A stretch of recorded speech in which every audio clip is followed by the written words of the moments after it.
সামনে বাংলাদেশে আমাদের জন্য ভয়াবহ সে আরেকটা সিপাহী বিপ্লবের করুণ প্রতি অপেক্ষা করছে।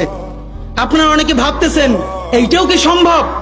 জামাতের ভাইয়েরা অনেকে বুঝে না, বলে কি করে সম্ভব? মনে করাই দেই, শহীদ নিজামী মুজাহিদ সাহেবেরা মন্ত্রী হিসাবে সর্বশেষ যখন সম্ভবত 2006 বা 2007 মন্ত্রী ছিলেন, বলেন তো তার কয় বছর পর তাদেরকে ফাঁসি দেওয়া হইল?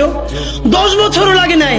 রানিং ফুল মন্ত্রী ছিল, লক্ষ লক্ষ মানুষ তাদের সাথে ছিল, তাদের মন্ত্রণালয়ে একটা পয়সার দুর্নীতি বের করতে পারে নাই। 10 বছরের মধ্যে মন্ত্রিত্বের পর তাদেরকে ফাঁসি দেওয়া শুধু হয় নাই, তাদের সন্তানরা তাদের জানাজাটা পর্যন্ত পড়তে পারে নাই। সংখ্যা দিয়ে হয় না ভাই, কোটি কোটি মানুষ দিয়ে সবকিছু হয় না। আজকে আপনারা প্রথম আলোর বিরুদ্ধে বলেন, এই যে আসার সময় বলতেছিলাম শায়েক রে, প্রথম আলোর প্যারালাল কাছাকাছি একটা পত্রিকা কি আমরা দাঁড় করাইতে পারছি? অনেকে বলে আমার দেশের কথা, আজকে শুধু বলি, পরশু জানলাম প্রথম আলোর 10 ভাগের 1 ভাগ বিনিয়োগ এবং আর্থিক সংগতি আমার দেশের নাই। 5 কোটি টাকা হইলে আমার দেশে একটা নতুন প্রেস কিনতে পারে, তাইলে পত্রিকাটা ঠিক মতো ছাপাইতে পারে, ভাড়া লাগে না, সেই টাকাটাও তাদের নাই। ভাই, ভালোবাসা দিয়া পয়সার কাজ হয় না। 50,000 টাকা যে এই লোকটার স্যালারি, এই কাজ যদি 20,000 টাকা দিয়ে করাইতে চান, কোনদিন 50,000 টাকা রিপোর্ট এবং স্কিল আপনি পাবেন না।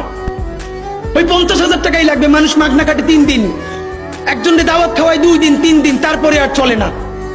আমাদের আর্থিক যোগ্যতা অর্জন করতে হবে।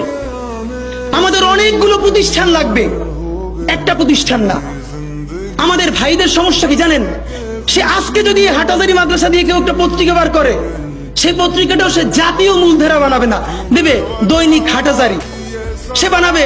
মানে কোনো না কোনো ঘুরে ফিরা তার চিন্তায়, মননে, মগজে প্রথমে হয়তো হাটাজারি, সর্বোচ্চ বড় হইলে হেফাজত, এরপরে সর্বোচ্চ বড় হইলে বাংলাদেশের শুধু মুসলমান। ভাইরা, এই মুসলমানের বাইরের যে জনগোষ্ঠী, সেটা কি আপনার না? আপনি ভাবেন এই দেশের আপনি প্রধানমন্ত্রী, তারপরে ভাবেন আপনার জনগোষ্ঠী কারা, আপনি সেরকম চিন্তা করেন।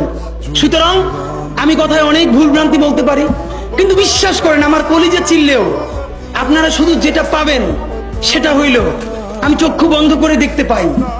আমরা যদি যোগ্যতা নিয়ে 5-10 বছরের মধ্যে দাঁড়াইতে না পারি, এই ভিডিও, এই ছবি, এই শহীদ পরিবার, এই আহত, এদের জীবন তো শেষ।